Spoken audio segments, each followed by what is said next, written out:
De nuevo, gracias a todos para tomar este tiempo con nosotros.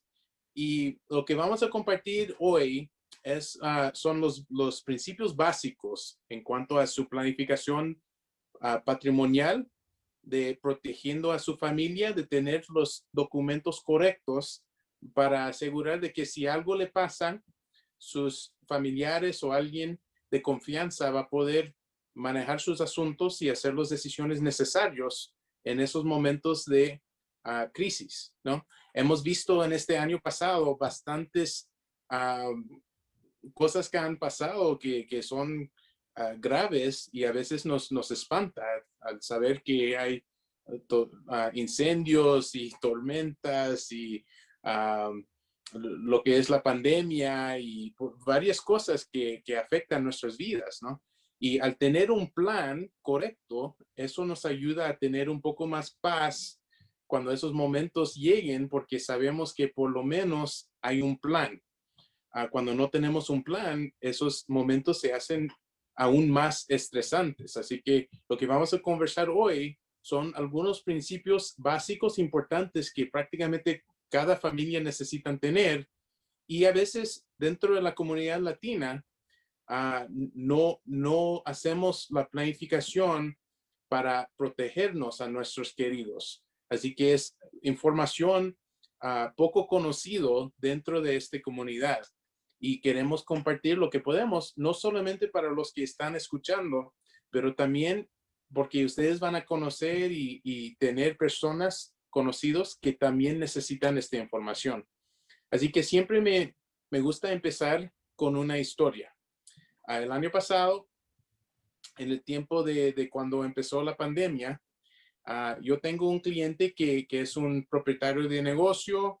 Él y su esposa estaban saliendo para ir a un crucero y el crucero estaba saliendo desde Singapur y tenían un stop que tenían que parar en Hong Kong antes de llegar ahí.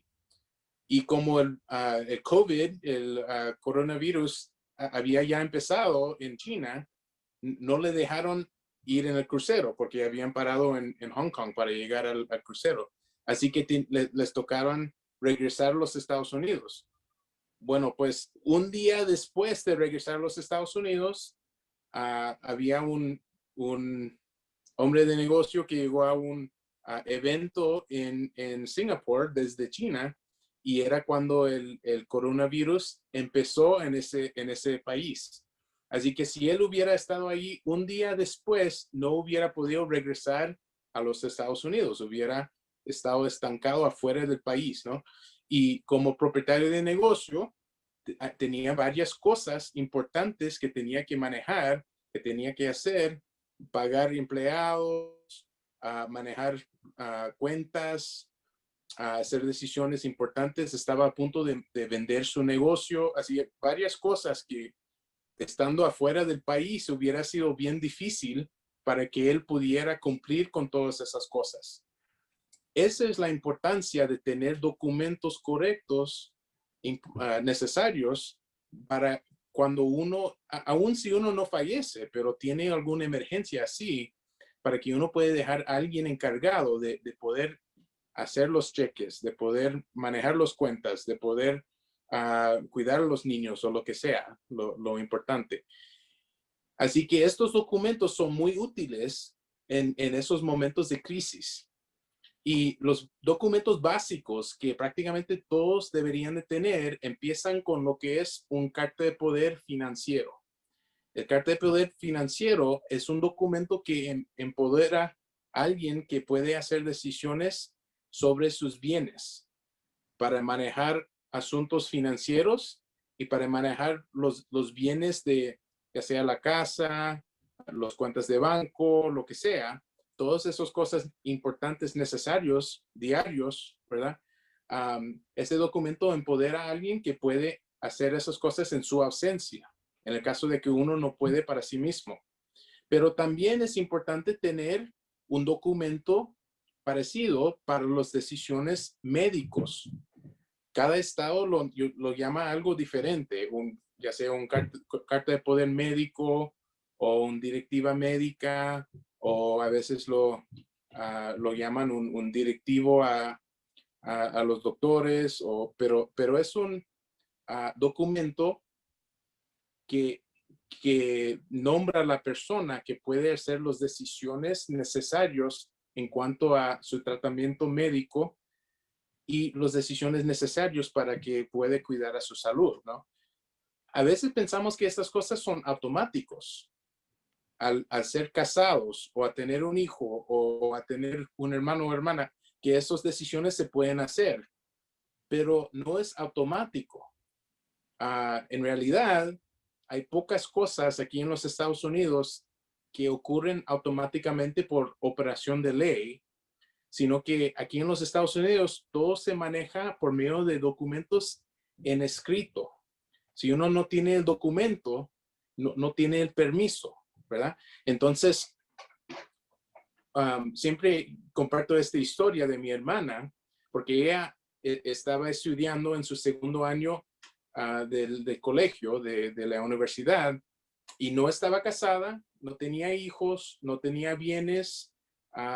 Prácticamente la mayoría de la gente diría que no necesitaba un plan legal o un plan de patrimonio. En ese entonces, apenas tenía 19 años, pero se encontró con falta de conciencia y tenía que ir al hospital. Y el hospital llamaron a mis padres y les preguntaron si tenían un carta de poder médico o si tenían una directiva médica o aún una autorización sobre la ley que se conoce como la HIPAA, ¿verdad? HIPAA. Y no tenían nada. Así que los doctores dijeron, o más bien el hospital dijo que su hija está aquí, pero no le podemos decir nada. O sea que no podían compartir su información privado porque no tenían nada en escrito dándoles permiso de recibir esa información. Cuando uno ya es adulto, es importante de que si llega alguna emergencia, algún momento de hacer decisiones legales, requiere que uno tiene los documentos para poder hacer esas decisiones. Aún entre esposos, no es algo automático. Y cuando hay liabilidad para el hospital o para los doctores, aún, aún más así, no van a dejar que alguien haga las decisiones, aún para su cónyuge, a menos de que si lo tienen el permiso en escrito. Así que esos documentos son muy importantes para todos. Y, y ya cuando uno ya tiene hijos, los documentos se hacen aún más importantes, porque ahora no solamente son los asuntos personales, pero también los asuntos sobre los hijos que son necesarios, ¿verdad? Uno como padre puede hacer las decisiones necesarias para sus hijos cuando son menores de edad, pero cuando ya cumplen los 18, ya son adultos, es cuando uno necesita tener más permiso formal, ¿verdad? Pero cuando uno tiene hijos menores de edad, es importante también nombrar la persona que se va a encargar sobre esos hijos si algo les pasa. Porque si uno llega a fallecer, la ley en la mayoría de los estados dice que cualquier persona de interés se puede nominar para tener la custodia legal sobre sus hijos.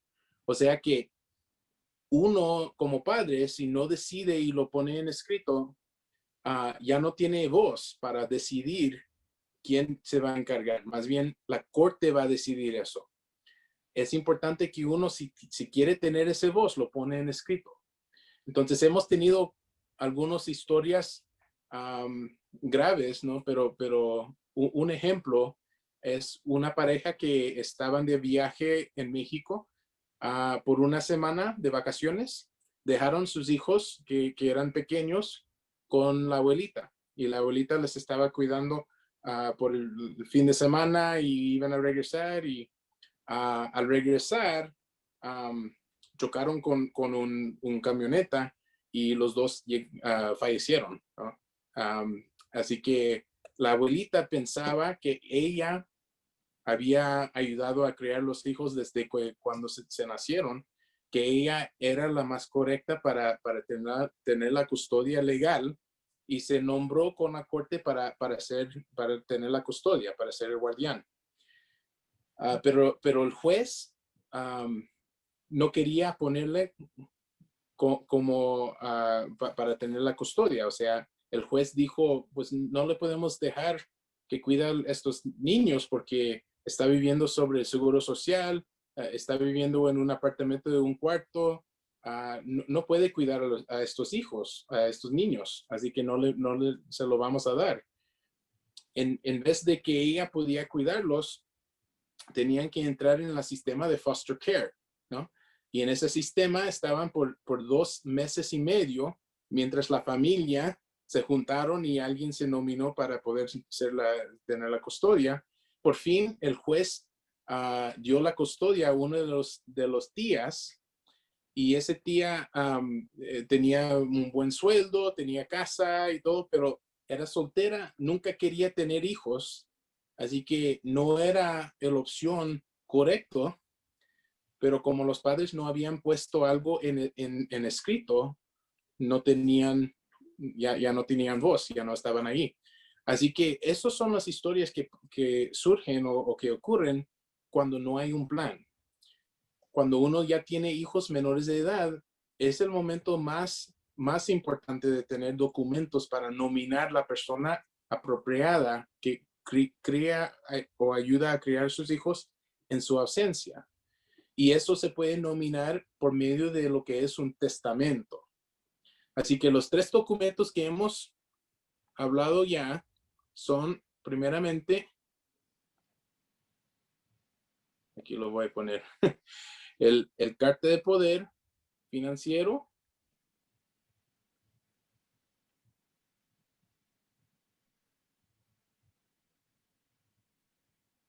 me está corrigiendo mi español. El carta de poder financiero. Segundo, la directiva médica.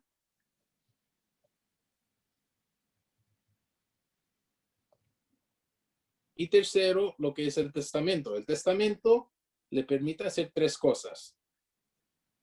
Primero, le permita nombrar la persona que se va a encargar sobre las decisiones necesarias cuando uno ya está fallecido, ¿no? Entonces, la persona que se va a encargar sobre el patrimonio y todas sus decisiones que se tienen que hacer y los asuntos.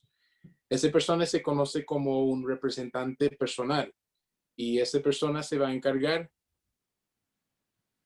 para asegurar de que sus deseos se cumplan.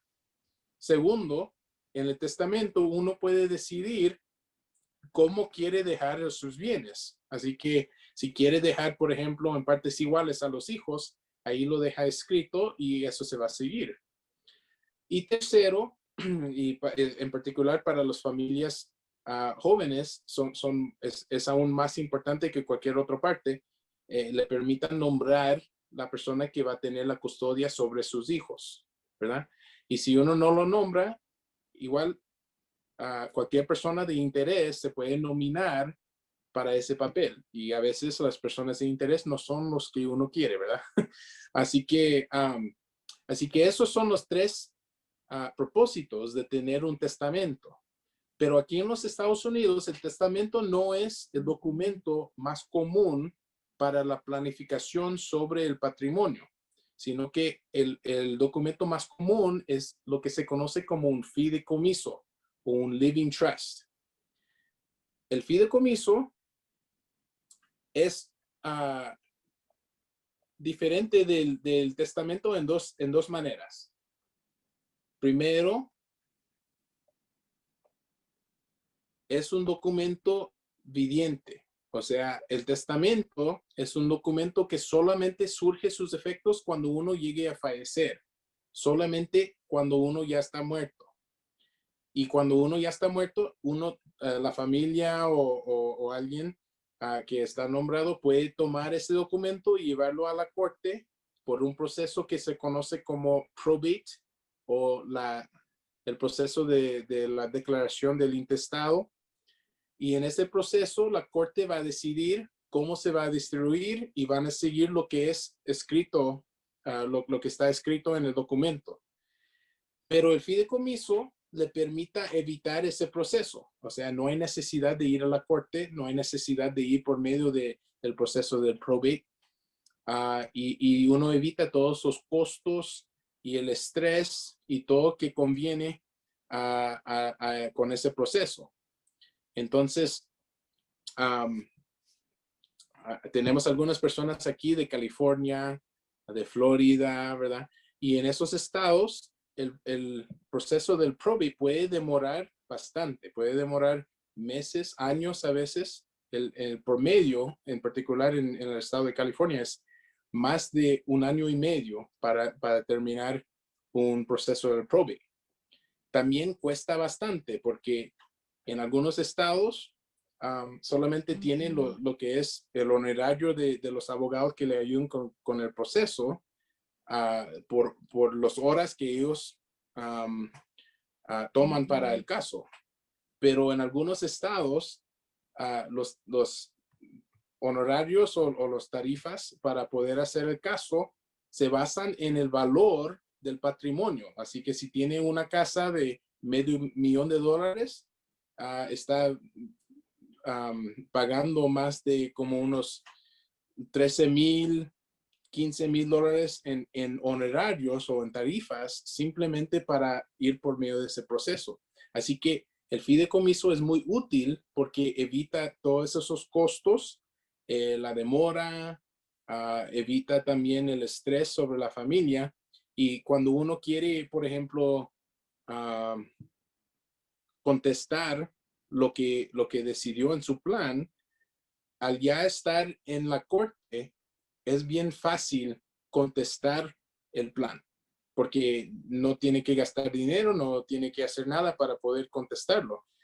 Pero en el proceso de un fideicomiso es difícil contestarlo porque si alguien quiere, no quiere seguir el plan, ellos van a tener que pagar para llevar el caso a la corte. Y si pierden todo, ¿no? Porque el documento dice que si alguien no está de acuerdo con el plan que yo he hecho, no recibe nada, ¿verdad? Entonces, este es el clase de plan que la mayoría de las familias, cuando ya tienen hijos y tienen casa, es el plan que necesitan para poder proteger a sus bienes. Y funciona así. Cuando uno hace su testa o su fideicomiso, es como caja.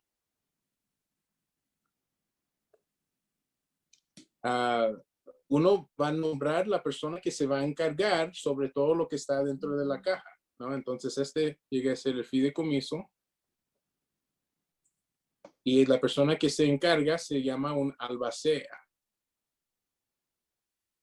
La albacea se encarga de hacer todas sus decisiones y manejar lo que es el proceso del fideicomiso en conforme a los términos dentro de ese plan. Pero para que funcione, va a tener que poner todos los bienes adentro del plan. Así que si tiene una casa, cambiamos el título para que refleja el nombre del fideicomiso, ¿no? Si tienen cuentas de banco o cuentas de ahorros o de inversiones, hay que poner un beneficiario sobre esas cuentas al fideicomiso para que igual puede pasar por medio del plan. Si tiene otros bienes, como por ejemplo cualquier clase de cuenta, o si tiene, por ejemplo, un negocio, si quiere ver un negocio terminar o fallecer o perder todo su valor, ponlo por medio de ese proceso de probate, porque durante el tiempo de que alguien agarra o recibe el permiso de manejar el negocio, de escribir cheques, de manejar los asuntos y todo, el negocio se pierde, ¿verdad? Porque los negocios no pueden sobrevivir mucho tiempo sin poder operar, ¿verdad? Así que es bastante importante también tener un plan sobre su negocio de sucesión.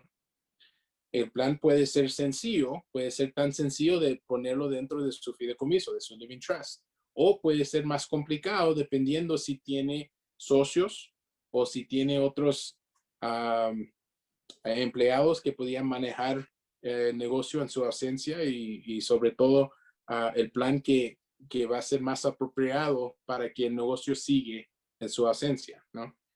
Pero este fideicomiso deja en conforme a cómo uno decide los bienes para que se distribuyan. Si quiere dejarlo a los hijos, por ejemplo, lo puede dejar en partes iguales, lo puede dejar como uno decide, pero también puede dejar instrucciones. Por ejemplo, si uno de los hijos tiene un problema con el alcoholismo o con drogas o algo así y quiere protegerlos contra eso, puede poner restricciones de que no pueden recibir el dinero para usarlo para esas cosas. O solamente lo usan para la universidad. O solamente lo usan ya después de ser cierta edad, ¿verdad? Um, el patrimonio, por medio, sobre todo en los Estados Unidos, el patrimonio que alguien recibe, el por medio es que se gasta dentro de 7 meses. Imagínense si dejan seguro de vida, si dejan cuentas de ahorros, una casa y todo. El promedio es que se gasta todo dentro de 7 meses. Y eso era para ayudar a la familia a tenerlo para toda la vida, ¿no? Pero a veces no se usa correctamente. Así que si uno quiere dejar instrucciones para que se usa como uno quisiera, eso todo se puede escribir dentro de su plan y puede poner instrucciones bien específicos. También hay situaciones que son un poco más complicados. Por ejemplo, si uno tiene un hijo que recibe beneficios públicos por una disabilidad o necesidad especial, hay que cuidar esos beneficios, porque ellos pueden perder esos beneficios al recibir una herencia. Pero hay maneras que podemos poner un fideicomiso especial para proteger esos beneficios y a la misma vez recibir su herencia, ¿no? Y dejamos a alguien encargado como albacea que lo maneja. Así que estos planes pueden ser bastante sencillos o también pueden ser bastante complicados. Pero entre la comunidad latina hay ciertos riesgos que a veces corremos que son importantes también darse cuenta, ¿verdad? Por ejemplo, la mayoría de las familias latinas, quizás dentro de su familia personal, no hay alguien que no es ciudadano, pero a lo mejor alguien conocido sí, o un familiar más distante, ¿verdad? Y cuando uno no es ciudadano, mira, un ciudadano o un residente permanente que está dentro de los Estados Unidos, ahorita tiene 11 millones y medio, 11 millones y cuarto de ejecución sobre su patrimonio.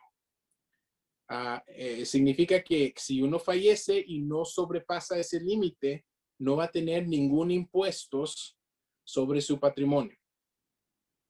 Pero cuando uno no es ciudadano, si llega a fallecer fuera de los Estados Unidos y le tratan como un extranjero sobre la ley de los impuestos, solamente tiene $60,000 de ejecución.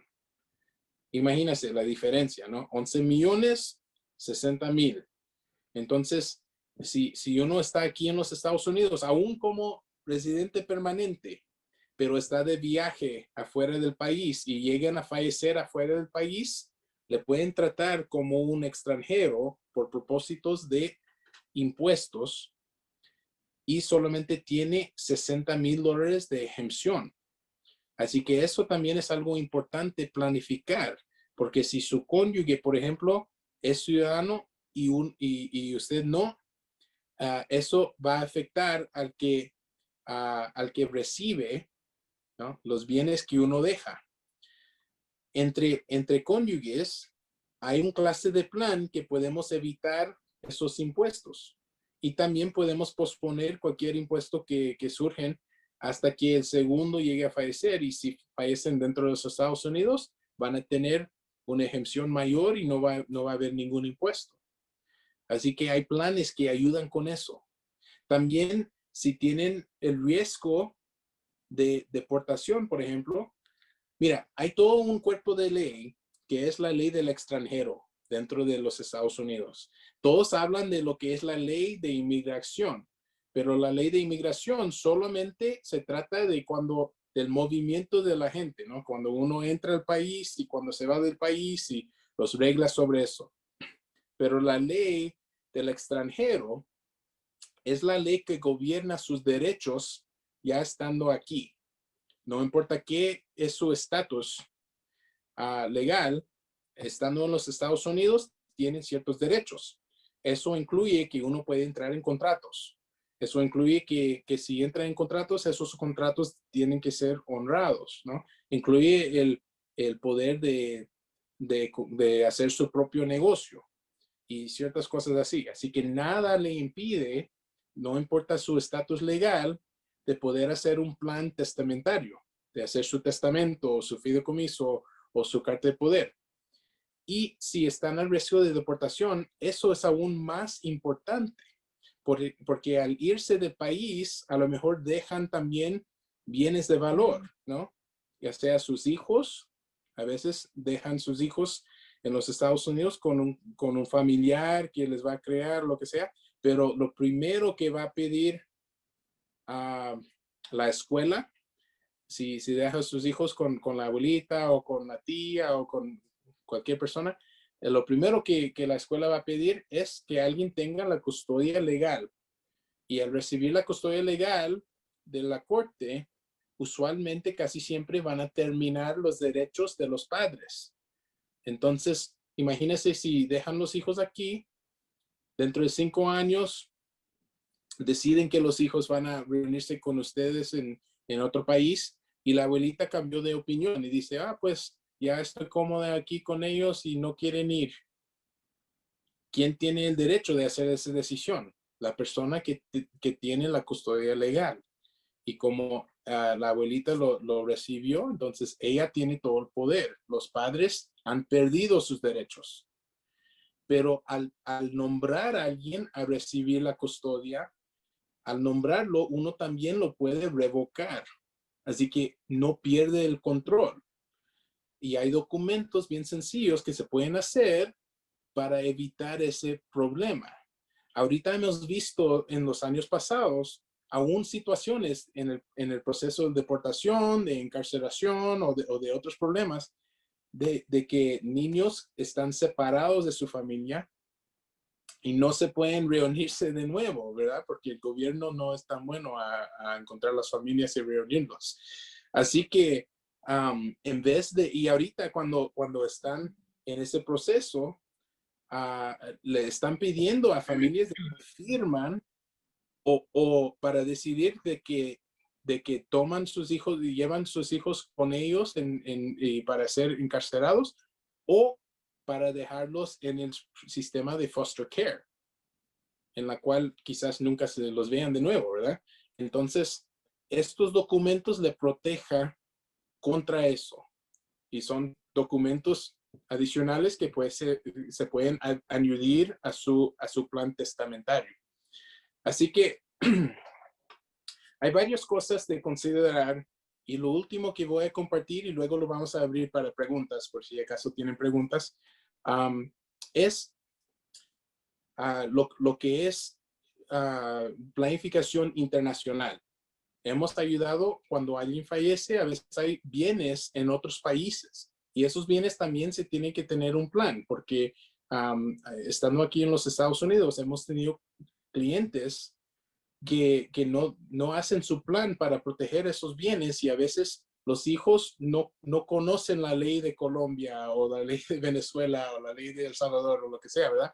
Y cómo van a reclamar lo que es de ellos si no tienen un plan para poder hacerlo, no saben cómo hacerlo o no han dejado las cosas bien hechas para poder hacerlo.